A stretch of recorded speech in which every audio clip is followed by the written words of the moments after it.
1200 दिनों में बनाया जाने वाला टाइटैनिक सिर्फ 2 ही घंटों में क्यों डूब गया। नाजरीन, आज आप जानेंगे अपने दौर के सबसे महंगे, सबसे लग्जरी और सबसे ताकतवर जहाज टाइटैनिक की 6 ऐसी गलतियां जो अगर ना की जाती तो शायद आज टाइटैनिक क्रैश होने की वजह से नहीं बल्कि अपनी कामयाबी की वजह से दुनिया में फेमस होता। आखिर ऐसी कौन सी 6 गलतियां थी जो 40 साल एक्सपीरियंस रखने वाले टाइटैनिक के कैप्टन एडवर्ड स्मिथ को भी नजर नहीं आई। कैप्टन के 40 साल के एक्सपीरियंस को तो छोड़ें, ये गलतियां टाइटैनिक ऑपरेट करने वाली कंपनी दी व्हाइट स्टार लाइन, जिसको 107 शिप्स ऑपरेट करने का एक्सपीरियंस था, उनको भी नजर नहीं आई। और तो और ये गलतियां टाइटैनिक मैन्युफैक्चर करने वाली कंपनी हार्लैंड एंड वुल्फ को भी नजर नहीं आई, जिन्होंने सिर्फ टाइटैनिक से पहले ही 500 से ज्यादा शिप्स मैन्युफैक्चर की थी। टाइटैनिक की कंस्ट्रक्शन 1907 में शुरू हुई थी और तकरीबन 3 साल का वक्त और 2000 वर्कर्स की मेहनत के बाद जहाज को तैयार कर लिया गया। अब जहाज पूरी तरह से तैयार हो चुका था, लेकिन इसको टेस्ट करने का फेज अभी बाकी था। टाइटैनिक बनाने वालों का उस पर भरोसा तब मजीद बढ़ गया जब टाइटैनिक ने अपना पहला टेस्ट रन कामयाबी से पार कर लिया था। टेस्ट पास करते ही पूरी दुनिया में मुख्तलिफ अखबारात में इसकी मार्केटिंग की गई, जिसकी हेडिंग थी अनसिंकेबल टाइटैनिक, यानी कभी न डूबने वाला जहाज बना लिया गया है। जहाज का पहला सफर इंग्लैंड के शहर साउथहैम्पटन से शुरू होना था, जिसका दिन 10 अप्रैल 1912 मुकर्रर किया गया और जिसकी मंजिल अमेरिका का शहर न्यूयॉर्क थी।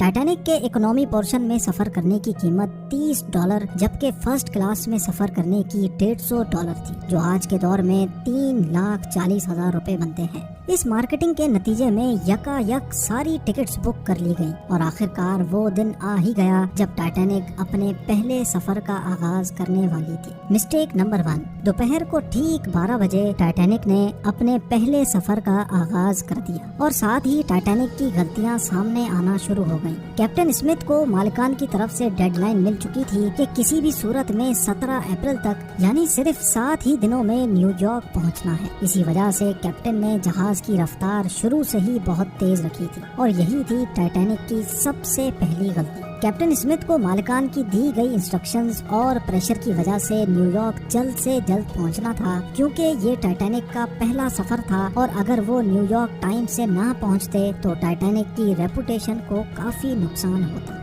दुनिया की कोई भी गाड़ी हो, मशीन या फिर जहाज, उनके कई ऑपरेटिंग प्रोसीजर्स होते हैं, जिनमें स्पीड लिमिट भी इन प्रोसीजर्स का एक पार्ट होता है और वो पार्ट टाइटैनिक के सफर के आगाज में ही वायोलेट किया गया था। थोड़ी ही देर में जहाज साउथहैम्पटन के पोर्ट को इतना पीछे छोड़ गया कि अब दूर दूर तक नीले समंदर के अलावा कुछ नजर नहीं आ रहा था। मिस्टेक नंबर 2, अब टाइटैनिक को चलते हुए 3 दिन गुजर चुके थे। फ्रांस और आयरलैंड में थोड़ी देर के स्टॉप के अलावा टाइटैनिक पिछले 72 घंटों से मुसलसल न्यूयॉर्क की तरफ बढ़ता चला जा रहा था। ये 14 अप्रैल 1912 की शाम थी। समंदर पर हर तरफ खामोशी और धुंध छाई हुई थी, जिसकी वजह से विजिबिलिटी भी काफी कम हो चुकी थी। उसी रात एक और बहरी जहाज जो कि टाइटैनिक से कुछ घंटे ही आगे था, उसके कैप्टन ने वायरलेस पर टाइटैनिक को समंदर पर तैरती हुई चट्टानें यानी आइसबर्ग्स के बारे में वार्निंग दी थी। एक्सपर्ट्स का मानना है कि ये वार्निंग कम से कम भी 6 बार दी गई थी, लेकिन वायरलेस ऑपरेटर्स की कोताही की वजह से इंतहाई इम्पोर्टेंट वार्निंग्स इनसे मिस हो गई। उनके लिए शायद ये नॉर्मल बात थी, लेकिन यही थी टाइटैनिक के अमले की दूसरी गलती, क्योंकि टाइटैनिक अपने तर्ज का पहला लग्जरी जहाज था और इसमें कई VIPs भी मौजूद थे। इसी वजह से ज्यादातर टाइटैनिक का अमला फर्स्ट क्लास पैसेंजर्स की खिदमत में मसरूफ था। अगर इन वार्निंग्स को सीरियस लिया जाता तो आगे का पूरा सीन ही अलग होता।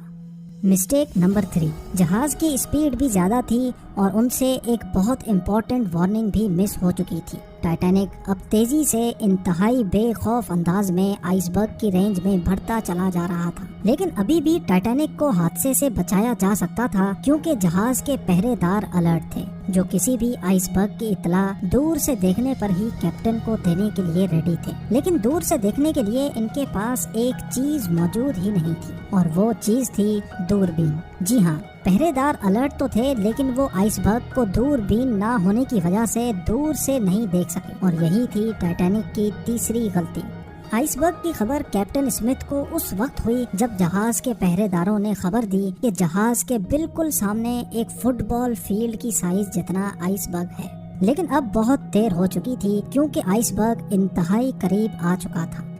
مسٹیک نمبر 4، کیونکہ اٹلانٹک اوشن میں اکثر شپس کو ایسے آئس برگز کا سامنا کرنا پڑتا ہے جس کو بڑے بڑے بحری جہاز آرام سے ہینڈل کر لیتے ہیں، شاید کیپٹن اسمتھ نے بھی یہی سوچا تھا۔ آئس برگ کی خبر ملتے ہی کیپٹن اسمتھ نے جہاز کے انجن بند کرنے کا حکم دیا اور ساتھ ہی ٹائٹینک کا رخ بدلنے کا بھی آرڈر دیا۔ بے شک کیپٹن اسمتھ نے آئس برگ سے بچنے کی بہت کوشش کی، لیکن فاصلہ اتنا کم رہ گیا تھا کہ کچھ بھی کرنا فضول ثابت ہوا۔ آئس برگ اب ٹائٹینک کے سینٹر سے ٹکرا چکا تھا، لیکن ٹائٹینک کے ابھی بھی بچنے کی کافی امید باقی تھی۔ یہ امید باقی رہ گئی تھی کہ شاید آئس برگ جہاز کی باڈی کو نقصان نہ پہنچائے یا پھر آئس برگ جہاز سے ٹکراتے ہی خود ہی ٹوٹ جائے، اور شاید ہوتا بھی ایسے ہی اگر ٹائٹینک کی چوتھی غلطی اپنا کام نہ دکھاتی۔ ایکسپرٹس کا ماننا ہے کہ ٹائٹینک کی باڈی پر جو ریوٹس لگی تھیں وہ اسٹیل کی نہیں بلکہ کاسٹ آئرن کی بنی تھی۔ ان ریوٹس کا کام لوہے کے بڑے بڑے پیسز کو آپس میں جوڑے رکھنا ہوتا ہے، لیکن چونکہ کاسٹ آئرن اسٹیل سے نرم ہوتا ہے، اسی وجہ سے جس جگہ آئس برگ ٹائٹینک کی باڈی سے ٹکرایا وہاں کے ریوٹس پریشر کی وجہ سے کھل گئے، اور پھر وہی ہوا جس کا ڈر کیپٹن اسمتھ کو تھا۔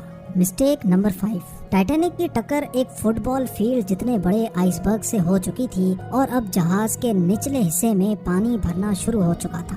اس خطرناک تصادم نے پورے عملے اور پیسنجرز کو الرٹ کر دیا تھا، اور ساتھ ہی جہاز میں موجود ٹائٹینک کے مالک جوزف بروس کو بھی۔ بے شک ٹائٹینک میں پانی بھرنا شروع ہو گیا تھا، لیکن ابھی بھی ٹائٹینک کے بچنے کی امید باقی تھی، کیونکہ ٹائٹینک کو ایسے ڈیزائن کیا گیا تھا کہ اگر اس کے 3 فلورز میں پانی بھر بھی جائے پھر بھی یہ نہیں ڈوب سکتا۔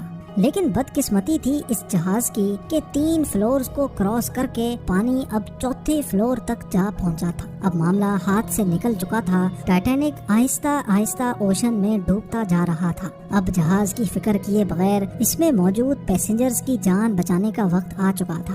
کیپٹن اسمتھ نے ریڈیو پر ایمرجنسی الرٹ جاری کر دیا۔ جب تک کوئی مدد کے لیے آتا تب تک پیسنجرز کو لائف بوٹس میں شفٹ کرنے کا پلان کیا گیا، لیکن اس موقع پر 5ویں غلطی نے اپنا کام دکھا دیا۔ جی ہاں، جہاز میں ٹوٹل 32 لائف بوٹس کی جگہ تھی، لیکن کوتاہی کی وجہ سے صرف 20 بوٹس ہی رکھی گئی تھی۔ پیسنجرز تھے 1500 اور بوٹس تھی صرف 20۔ مسٹیک نمبر 6، ہر طرف افراتفری کا عالم تھا اور ہر شخص ان چند گنی چنی کشتیوں میں سوار ہونا چاہتا تھا۔ 12:45 پر پہلی ایمرجنسی کشتی سمندر میں اتاری گئی، لیکن یہاں ہوئی ایک اور چھٹی غلطی۔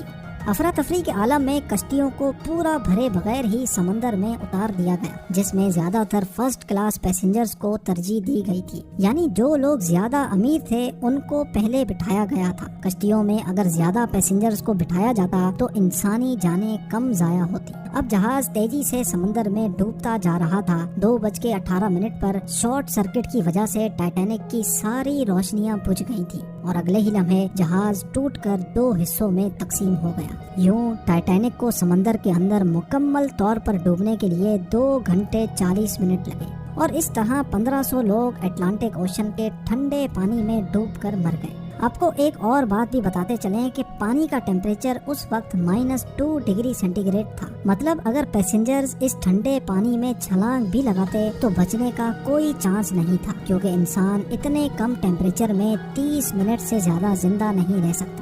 کہا جاتا ہے کہ مرنے والوں کی تعداد 1500 سے بھی کافی زیادہ تھی، کیونکہ جن لوگوں کی جہاز کے عملے سے جان پہچان تھی ان میں سے کافی لوگ جہاز پر بغیر ٹکٹ سوار ہوئے تھے۔ زندہ بچ جانے والوں میں سب سے زیادہ تعداد بچوں اور خواتین کی تھی۔ دوسری طرف کیپٹن اسمتھ تھا جو سارا وقت لوگوں کی جان بچانے میں لگا رہا، اور وہ آخری آدمی تھا جس نے ڈوبتے جہاز سے چھلانگ لگائی تھی۔